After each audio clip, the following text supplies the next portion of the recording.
Talking about vector valued functions.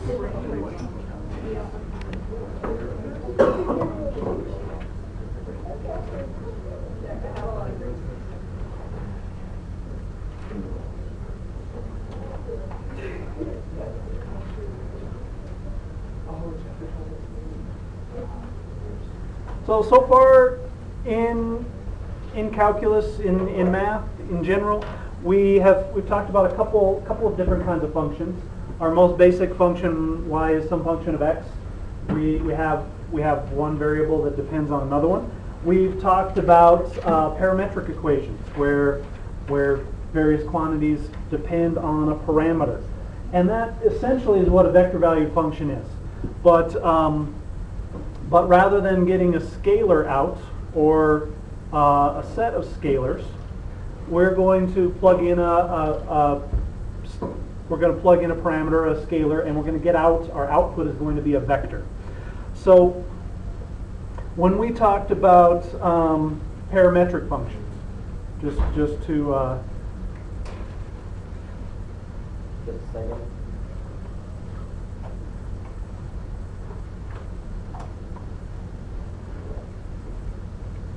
So when we talked about parametric functions, we said our parameter is t, normally, just as an example. And usually we said that x was some function of t.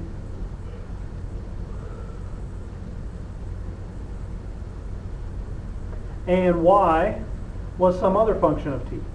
So we plug in our parameter, our time parameter, and we get out an x and a y. And that gave us coordinates that describe a curve in the xy plane as t varies. We can extend this to 3 dimensions, and so basically we have three parametric equations. So in 3 dimensions, and that's going to be a big part of what we do this semester is take what we know in 2 dimensions and extend it to 3 dimensions. So we have three equations. We have x is some function of t. Y is some other function g of t, and z is a third equation. We'll say h of t. We're just writing in 3 dimensions our parametric equations. Rather than thinking of these as just an x, y, and a z coordinate, we can think of these as components of a position vector, and that's where our vector valued function comes from.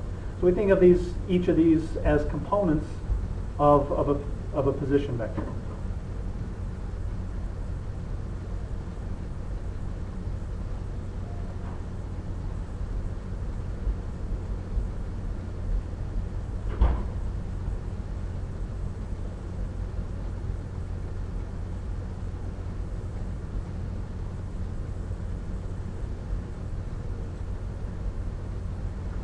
So we're going to say that r of t, our position vector, is f of t I plus g of t j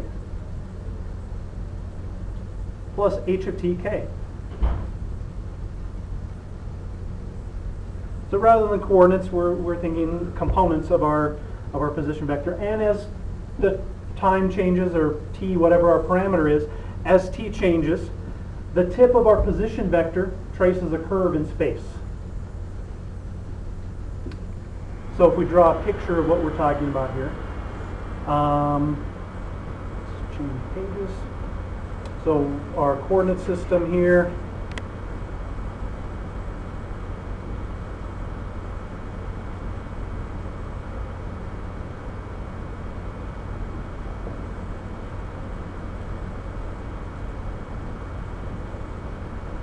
z, y, and x. So we have our position vector. I'll do our vectors in red here.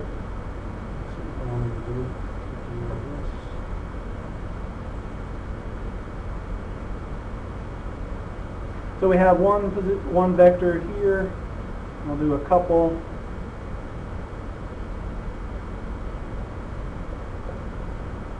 And our curve, if we connect the tips of these vectors, then we get our curve that we're talking about.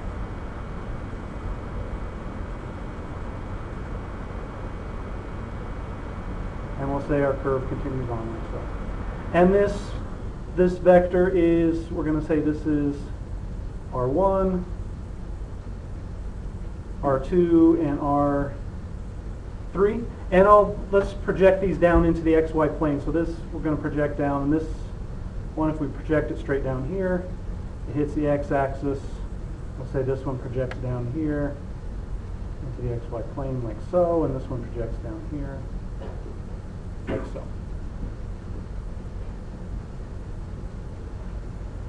And this curve that connects the tips of our position vectors, this is our curve. We'll just call it C.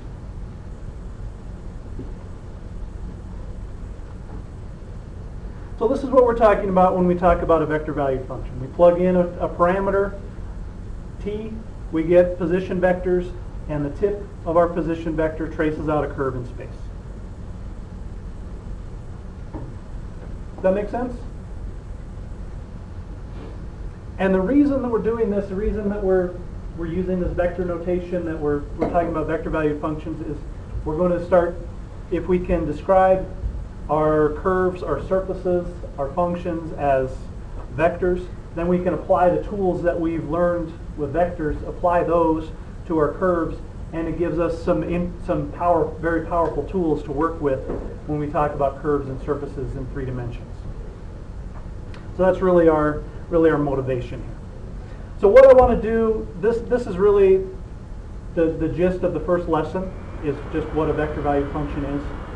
What I wanted to do for the next part is, in your book we have some examples of vector valued functions. We want to match the vector valued function to its graph. So in your book on page 837 is what we're looking at.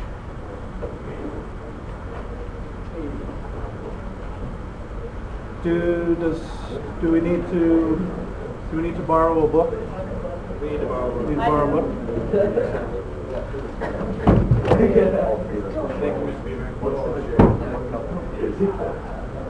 I have one more in the office, so you guys will have to get cozy and share.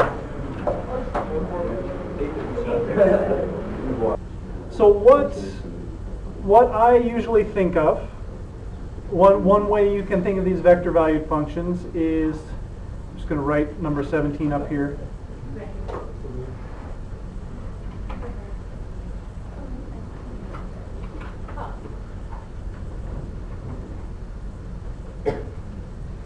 So this is our first one. -2 is less than or equal to t less than or equal to 2. So the way I look at these is look for a relationship between the components of the vector and the projection, the shadow of the curve in that particular plane is going to have to look like that, whatever the relationship is between those two components. So for number 17, the first thing that I see here is in the xz plane. So if I look at the x component and the z component, in the xz plane, I have z equals x squared. Because z is t squared and x is t. So z is x squared. So in the xz plane, the shadow, the projection of the curve is going to have to be a parabola in the xz plane. In the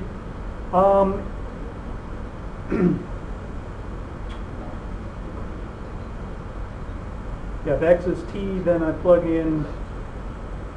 in t for, if x is t, then z is going to be t squared or x squared. And then in the yz plane, I have that z is y squared over 4. So I need a parabola in the yz plane. So if I project the curve, if I look at the shadow of the curve in the yz plane, I'm going to have to get a parabola in the yz plane also. And in the xy plane, I have y equals 2x, so I have a line. So if I project this into the yz plane, that's going to be a line. So which one is that going to match? If I look at if the shadow in the projection in the xz plane has to be a parabola, in the yz plane I have to have a parabola project, and then in the xy plane I have a line. So which one's going to give me that? B. If I look at the curve in B, if I project parallel to the xy plane, I get a line. So if I'm looking straight down on that curve, I get a line in the xy plane. If I'm looking onto the yz plane or the xz plane, I get those parabolas. So this is how one way to look at these vector value functions. So number 18, we have a little more complicated set of functions. So we have cosine pi t I plus sine pi t j plus t squared, okay? And negative 1 is less than or equal to t, less than or equal to 1. So what relationships do we have here? What can we see? What between if we look at relationships between components, what can we figure out here? Chris? I think it's circular. So Chris says something to do with circles or cylinders because of the sine and the cosine. So if we look at this, look at the x and the y components. When I have a sine of something and a cosine of something, what's the first relationship that we can think of with sines and cosines? Circle. So if I can say x squared plus y squared equals 1. So in the xy plane, I have to have a circle. So if I look at the projection of this curve in the xy plane, it has to be circular. So which one is that going to give me? So this one has to match C. So this one was B. This one has to match C. I'm trying to figure out where the negative 1, 0, and 1 go are on the graph, because I don't know, my brain's having a problem wrapping around where those points are. When t equals negative 1, t equals 0, and t equals 1. Well, let's say if t equals 0, cosine of 0 is 1, right? 1, yeah. So x would be 1. Sine of pi, sine of 0 is 0, so y would be 0, and z is t squared, so z would be 0. So it'd be at point 1, 0, 0. Okay. So we'd be on the x-axis for that one. Yeah. And you do the same thing for the other points. Does that make sense? Yes. Okay. All right. Let's look at number 19. So number 19, we have our vector valued function is ti plus t squared j plus e to the 0.75 t k, where negative 2 less than or equal to t less than or equal to 2. So what relationships do we have here? What can we see about this one?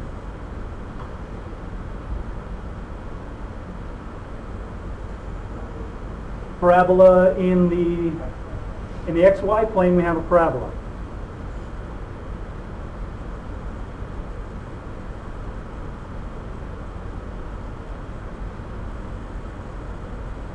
So which one's that going to be? Is that narrow it down enough? D? This one has to be D. So if we project that curve down onto the XY plane, you get a parabola. And this, it's harder to see the exponential relationship, but if we look in the XZ plane, the shadow, that curve, as t increases, the projection of that curve into the XZ plane would be the graph of an exponential function. It's kind of a nice one. All right, well that leaves we only have one choice for number 20. Well, let's go ahead and look at it quickly just to kind of complete our analysis here.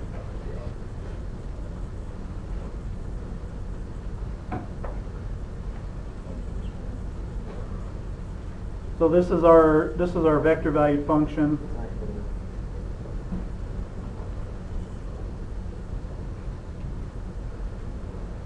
So in the xy plane, we have to have the graph of a logarithmic function. And then in the xz plane, we'd have to have a line. So that would have to match A. So when we're visualizing these vector valued functions, this is how I go about it, is I look at the relationships, try to find relationships between two of the components and figure out what the projection of the curve has to look like in the planes to help me visualize what we're looking at. Now on Thursday, what we'll do is we will start looking at intersections of surfaces and finding vector valued functions that represent intersections of surfaces. And it gets really, really interesting. And I have a nice little model that I built that shows the intersection of one particular interesting surface. All right, not too painful for the first lesson of the semester, right? So our homework is on page